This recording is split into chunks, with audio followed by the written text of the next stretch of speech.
We're kicking off some more news right here in Davos. It is day 2 right here on Squawk Box, and we're joined by Robert Smith, founder and CEO of Vista Equity Partners. It is nice to see you. Always good to see you.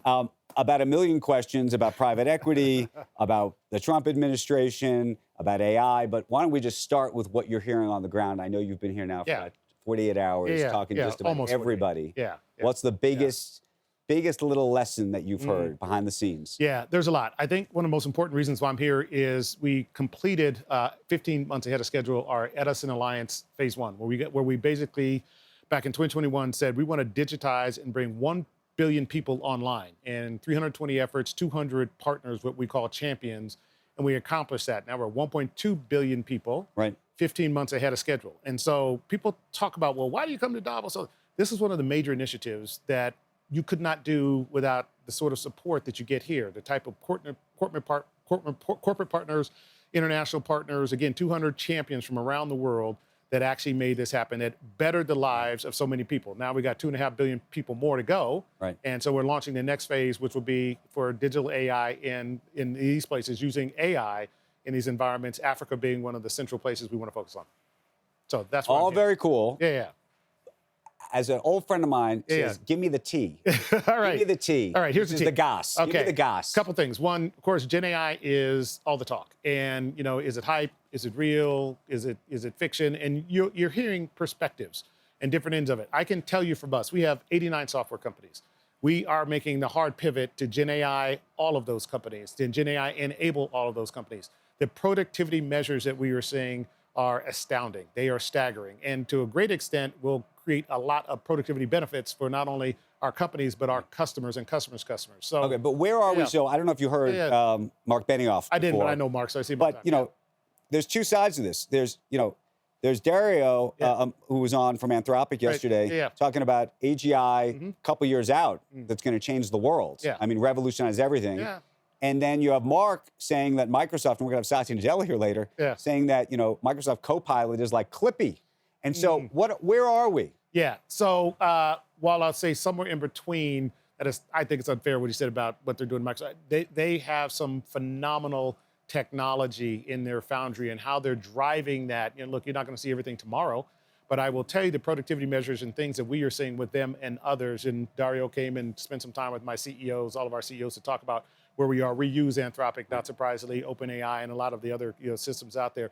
It is astounding what you can accomplish. You know, you and I will each have multiple agents working with us, for us every single day, and across our enterprise, 120,000+ employees. I think the productivity measures are actually going to be, you know, quite remarkable. So I'd say closer to where Dario is than Mark. We were talking to Lynn Martin earlier on WEX about just the IPO pipeline. I imagine there are companies that you have that have not been able to exit prior to now that you may want to, given. And by the way, all the U.S. pension funds desperate for these exits because they want their cash back. Absolutely. Right. What's going to happen here? So I think a couple things. One, while there has been a demand now for these, and the market's going to open up in our sense, and you know, many of my team are like very bullish on it.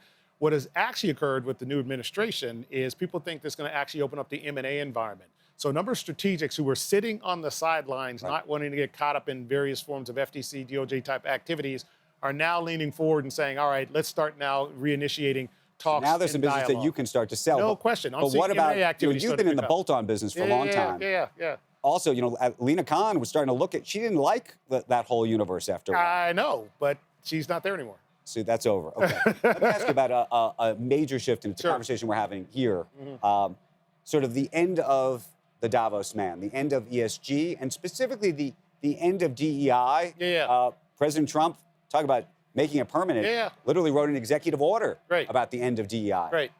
What do you personally think of that? I think that diversity is a great thing in business. How do I know? Because I look at the data, I look at the facts. When we have diverse teams, our teams are more productive, we have lower risk, we're actually able to outproduce those who don't have diverse teams. The facts all suggest that. Now, how that gets implemented and executed, I think, is where the dialogue and debate. I think companies and executives who actually understand the importance of diverse thinking in the work that they do, in the products that they deliver, and in the markets that they serve will benefit long term. Okay, those are the important aspects. So, but you got Robbie Starbuck out there, who's torturing the companies that do have DEI programs. Right. There's an article in the Wall Street Journal today, anti-DEI activists target Goldman Sachs and JP Morgan Chase. We're going to have Jamie Dimon and David Solomon on today, so we'll ask them about it. Yeah. But both good guys, by the way. is there a way to, I mean, if you're right, how do you hire under those circumstances? I think they will, like all executives, find the right way to maximize the opportunity. We are all fiduciaries. We're trying to minimize risk and maximize the opportunity. And the data all suggests that. And basically, when you go into the teams and we see diverse development teams, because we have, we're operating in 180 countries. Right. When you see that, they are absolutely more productive. And you see the work they come up with, and it is astoundingly better. So look, like all things, we will navigate through this. We will have to navigate through this. And there may be certain laws that change. We'll have to make adjustments to it.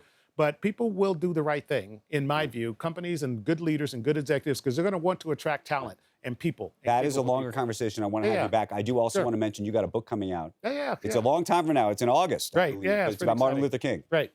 It's exciting. And so it is, if you think about the speeches of Martin Luther King, and what we are actually doing is tracking elements of my life. My mother took me and my brother to the March on Washington some 60 years ago. And the impact of that in my community, and then the impact of that throughout my life, and the other speeches that he gave, and his efforts are things that I then comment on and use the speech as a guide and a reference, and also a challenge to the communities of people who read it as to how they. I look forward to it, and I look forward to having you back. I'd love to know what Martin Luther King would think of what's happening now. Yeah, I do too. I wonder as well. Robert Smith, thank you very, very much. Thank It's great you. to see you. Appreciate it.